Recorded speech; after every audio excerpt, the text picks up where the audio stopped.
कसं आहे व्यवस्थित असली मेंढ कासे असली तर काय अडचण येत नाही. म्हणजे कासमध्ये जास्त झोळ नसावा. हा झोळ नसावा, अंतर असावा. कशात? का थानाशात. हा हा सडामध्ये अंतर असलं पाहिजे. हा. अच्छा हा. पुन्हा चौक चांगला असावा मोठा. चौक म्हणजे काय? मागाले बाजू बरोबर. हा हा हा हा हा. कातन मऊ असावे. बरं अजून? तोंड लांडा असावं. हा हा. त्याने मी पाडीचीच गाय करणं ही खरं आहे. गाय विकत आणून बाजारात काय खऱ्यातलं नाही ते. बर काय फसवणूक होते का? हा बर फसवणूक होते. घरची पाडी व्यवस्थित दूध देते, काय अडचण येत नाही.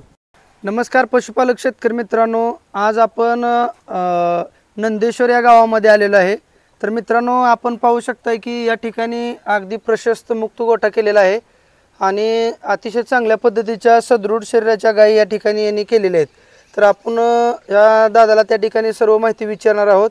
आणि जर कोणी आपल्या चॅनलला अद्याप सबस्क्राईब केलं नसेल तर चॅनलला सबस्क्राईब करून घ्या, म्हणजेच असेच नवनवीन मुलाखतीचे व्हिडिओ आपल्यापर्यंत पोहोचतील. नमस्कार दादा. नमस्कार. आपला परिचय? समाधान शिंदे, नंदेश्वर. समाधान दादा, आपले शिक्षण किती झाले? 12वी सायन्स. हां, मग मला सांगा, आता तुम्ही 12वी सायन्स केलं आणि परत हा दुग्ध व्यवसायात तुम्ही शिरलाय, तर तुम्हाला असं वाटलं नाही का बाबा आपण शाळा शिकावी आणि नोकरी करावी, असं कधी वाटलं नाही का तुम्हाला? समज हे लहानपणापासून एक नाद आहे, त्यासाठी केलेलं आपण.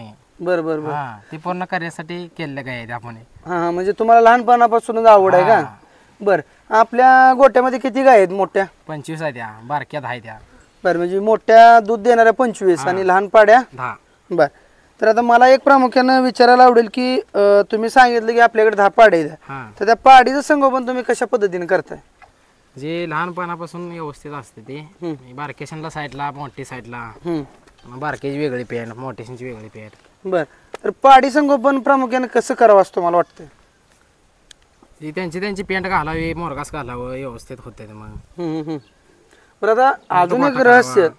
गोटा करावा. बरं, इथं आल्यावर मी बघितलं की तुमच्या पाड्या वगैरे एकदम सदृढ आहेत, त्या चांगल्या शरीराने चांगल्या त्या.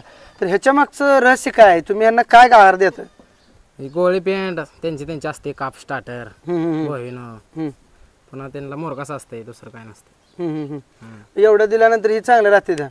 बरं, एक पाडी गाय खाली झाल्यानंतर ती पाडी जी जलमलेली पाडी आहे, ती पाडी मोठी होऊन व्यायला होईपर्यंत ती किती काळ तिचा जात असतो? 2 वर्ष जाते की. 20 महिना. 20 महिना. 20 महिन्याच्या काळामध्ये ज्या त्या स्टेज मध्ये कशी कशी गाय वाढते, तिला दूध किती द्यावं असं काय वाटतं? 3 महिने दूध द्यावं लागतंय, 3 लिटर एका टायमाला. पुन्हा पेंटचा आहार लागते. मी पहिल्यापासून पेंटचा आहार लागते, पुन्हा मग काय अडचण नाही येत. बरं दादा, तू आता एवढं सांगितलं की 3 महिने तिला सांभाळ केला पाहिजे दूध देऊन, आणि तिचं संगोपन करून 20 महिन्यात ती पाडीची आजची पाडी उद्याची गाय होते. तर आता मला एक महत्त्वाचा प्रश्न विचारायचा आहे की आता तुझ्यासारखीच नवीन नवीन पोरं आहेत की बाबा ह्या धंद्यात त्या ठिकाणी उतरलेत, तर त्यांनी कशा पद्धतीनं व्यवसाय करावा असं वाटतं? आता तू तर एवढं यशस्वी सगळं केलेलं आहे, तर त्या नवीन युवकांनी कसं केलं पाहिजे? त्याने मी पाडीचीच गाय करणं ही खरं आहे. गाय विकत आणून बाजारात काय खऱ्यातलं नाही ते. बर, काय फसवणूक होते का? हा, बर, फसवणूक होते. घरची पाडी व्यवस्थित दूध देते, काय अडचण येत नाही. म्हणजे कशासाठी असं घरचीच पाडी कशासाठी करावी असं वाटतंय? हे चांगले दूध देते ती. मला एक सांगा की तुम्ही आता मला सांगितलं की घरचीच पाडी तयार करायला पाहिजे, मग आता मोठी जर गाय बाजारात आणली तर तिचा काय प्रामुख्याने अडचण येऊ शकते आणि पाडीच काय संगोपन करायची? 1.25 लाखाची जर गाय आणली तर 7-8 लिटर बी देऊ शकते. घरची पाडी होते तयार फोकाटच, ते दूध देते 10-12 लिटर एका टायमाला. म्हणजे हा तुमचा अनुभव आहे? हा. बर, तुम्ही आतापर्यंत सुरुवात कशी केली गायींची? पहिल्या होत्या 2-3 गाया होत्या आपल्याकडे. म्हणजे तुम्ही बाजारातून आणल्या होत्या का? घरच्या होत्या ते 3. बर, पुन्हा बाजारात आणले 1 5-6 बारामती. पुन्हा मग आणल्या अशा सांगोल नाही ही गाया. सांगोला बाजार, बारामती बाजार. पुन्हा पाड्या थोड्या आहेत आपल्या 1 4-5. बरं, आता तुम्ही सांगितलं की बारामतीला जाऊन गाया आणल्या सुरुवातीला आणि सांगोला बाजार आणल्या, तुम्हाला ह्या 2 बाजारामध्ये काय प्रामुख्यानं वाटलं बाबा कुठला बाजार चांगला आहे असं वाटतं? चांगला मी आपण घेण्यावर नसतं, त्याचा काय विषय नाही. म्हणजे आपण आपल्या पसंतीनुसार. बरं, आता तुम्ही पसंतीचा विषय काढला तर गाय कशा प्रकारे गायची चॉईस करावी, कशी पसंत करावी? गायमध्ये प्रामुख्याने काय बघितलं पाहिजे की ती गाय जास्त दूध देईल आणि जातीला आणि ब्रीडला बी चांगली आहे, हे कशावर आपण ओळखायचं? तसं मी चौक बेग बघावा, पुन्हा काशी ठेवून बघावे. गायचं काय अडचण येत नाही, मग चांगली असते. आता हे तुम्ही कास चौक ठेवून हे असं म्हणलं, हे जरा थोडक्यात सांगा की सुटसुटीत. कसं आहे कास व्यवस्थित असली मेंढ कासे असली तर काय अडचण येत नाही. म्हणजे कासामध्ये जास्त जुळ नसावा. हा झोळ नसावा, अंतर असावा. कशात? का थानाशात हा हा, सडामध्ये अंतर असलं पाहिजे. असावं, हा. अच्छा हा. पुन्हा चौक चांगला असावा मोठा. चौक म्हणजे काय? मागाले बाजू बरोबर हा हा हा हा हा. कातन मऊ असावे. बरं, अजून? तोंड लांड असावं. हा हा हा, अजून? अशानुसार नाही, जेणेकरून तोंडामध्ये गाय बारीक असावी. हा, म्हणजे आकुड असावी. कास त्या ठिकाणी जास्त जोळ नसला पाहिजे आणि चौक त्या ठिकाणी चांगला पाहिजे. हे एक कारण जुळली तर चांगल्या ब्रेडची गाय म्हणाल काय हरकत नाही. बर. पण आता सगळ्यात मुद्दा महत्वाचा काय येतोय की नवीन उद्योजक आहे. आता तुला देखील हे काम करत असताना अडचणी भरपूर आल्या असतील, पण बरीच पोरांचं असं म्हणणं येतं की ह्या गायीला कष्ट लय आहे आणि हे काम केलं नाही केलं, समजा काय हलगर्जीपणा झाला तर गायी आजारी पडणे, दगावणे हे प्रकारे होत असतात अशा गायींबद्दल. तर ह्याच्याबद्दल तुला काय वाटतंय? ह्याच्याबद्दल म्हणजे मुक्त गोठा असावा. हा हा हा. काम कमी कष्ट कमी होतंय. ना मुरगास असावं. आता बरीच लोक म्हणते की मुरगास घातल्यावर गाभण जात नाही, बरीच अडचणी अशा, म्हणजे ऐक्यू माहिती ही बरं का. तर अशी लोकांचं म्हणणं येते, तर ह्याच्यावर तुला काय म्हणायचं? तसं काय मी आपल्या तर अडचण नाही. अजून 2 वर्ष झाली आता मुरगास चालतोय आम्ही. मग गाभ जाते का? आपली काय अडचण नाही येत. बर. आता दादा तू मला सांगितलं की गाई गाभ जाते द्या ही. सुरुवातीला तू पाड्या म्हणजे आपल्याच गोट्यातल्या तयार केल्यात का बाहेरून पाड्या काय आणल्यात? आपल्याच गोट्यातल्या काय तयार. कुठल्या कुठल्या ब्रेडच्या गाय आहेत आपल्याकडे? बायाफ आहे, डेन्मार्क आहे, एबीएच आहे त्या. मग हे सिमेंट डॉक्टरच्या माध्यमातून तुम्ही गाई भरवताय का वळू आणताय? वळू नाही, गाय डॉक्टरच्या ह्याच्यानुसार. आपल्या गोट्यामध्ये वळू आहे का? आहे. होय. किती महिन्याचा आहे? ती 13 महिन्याचा आहे. चालू झालाय का त्या? नाही अजून. चालू व्हायला किती दिवस लागतील अजून? 5-7 महिने जाते अजून. ती कुठल्या जातीचं आहे? ती असलं आहे आपला डेन्मार्क मधला आहे. डेन्मार्क जातीचा वळू आहे काय? बरं बरं. पण आता वळू चालू व्हायला किती महिने लागतील मला? 7 महिना. 7 महिने. मग वळूकडनं गाई भरवणं योग्य ठरेल का डॉक्टरनी भरवलेलं बरं ठरेल? आपल्याला तर वळू चांगला आहे, त्यामुळं वळू कोण भरलेलं चांगल्या. नाही आपल्याला ठीक आहे, पण गाई गाभण चालतंय. नाही गाई गाभण राहण्यासाठी कुठलं योग म्हणजे चांगला आहे? वळू चांगला आहे. म्हणजे नैसर्गिक ब्रीडिंग झालं तर ती गाय देखील चांगल्या पद्धतीनं गाभ राहील, तिचा कोटा व्यवस्थित राहील असंच ना? बरं बरं दादा, अजून एक मला प्रामुख्याने विचारायचं की ह्या गोट्यामध्ये मला कुठेही शेण दिसत नाही, म्हणजे रोजच्या रोज ही शेण तुम्ही उचलून टाकताय का काय प्रकार आहे नेमकं? आम्ही तर रोज काढतो शेण.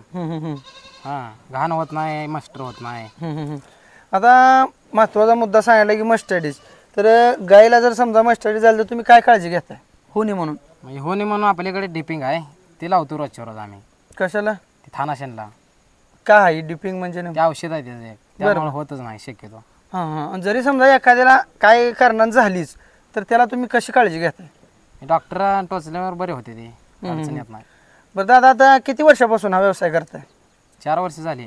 बरं, 4 वर्षामध्ये आतापर्यंत कुठल्या गायला मस्टडी झाली नाही का? झाली तशी होती. बरं, मग ती किती म्हणजे तिचा कसा खर्च असतो किंवा ती कसं तुम्ही त्यातनं त्याच्यावर म्हणजे मात करून पुढं कसं येत आहे? ते डॉक्टरांना बोलावं लागतंय. दवाखाना केल्यानंतर होतंय बरं ते. बरं बरं. तर दादा, आता हा गोटा सगळा पूर्ण मुक्त गोटा आहे, ह्या गोट्याचं साईज किती आहे? 120 बाय 70 आहे. फूटमध्ये का? म्हणजे 120 फूट असा आणि 70 फूट असा आहे. तर ह्या गोट्याचं त्या ठिकाणी मी बघितलं की चांगला आहे, हाईटला आहे. ह्याचं म्हणजे तुम्हाला मार्गदर्शन कुठून तुम्ही घेतलंय का तुमच्या पद्धतीने केले? मार्गदर्शन दिले विजय एंबडे, चेअरमन सावे. हां, तिथलं मार्गदर्शन करून केलंय का? बरं, मग तुम्ही त्या गोट्याला व्हिजिट केली का? होय. बरं, तुम्हाला काय प्रेरणा मिळेल त्यांच्याकडून? त्याने असं बांधा म्हणली गोठा, काढच येत नाही उन्हाळ्यात हे.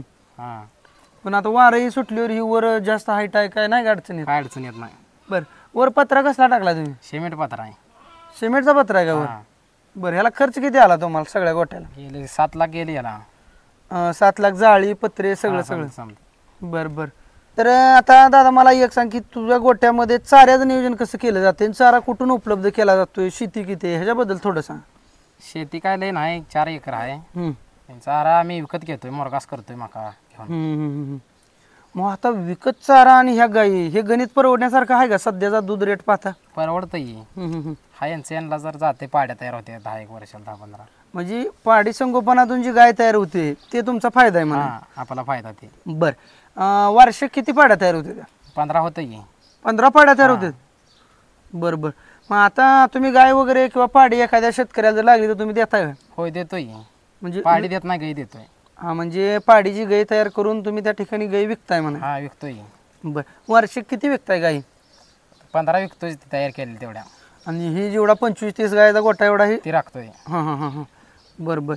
तर मित्रांनो आपण बघितलं की नंदेश्वर या गावामधील एका तरुणानं 12वी सायन्स शाळा झालेली असून देखील पुढं शिक्षण न घेण्याचा निर्णय केवळ आणि केवळ त्यांना ह्या धंद्याबद्दलची आवड होती म्हणून यांनी शिक्षण थांबवून या दुग्ध व्यवसायात अतिशय चांगल्या पद्धतीनं उतरून अतिशय चांगलं म्हणजे नियोजनबद्ध जे सुशिक्षित शेतकरी असतो, सुशिक्षित गोपालक आहे, पशुपालक आहे, अशा पद्धतीने यांनी गोट्याचं नियोजन केलेलं आहे. तर मित्रांनो आपल्याला ही मुलाखत आवडली असेल तर नक्कीच आपल्या चॅनलला सबस्क्राईब करा. आणि दादा तू वेळात वेळ काढून आम्हाला मुलाखत दिली त्याबद्दल तुझे आम्ही आभार मानतो. धन्यवाद. धन्यवाद.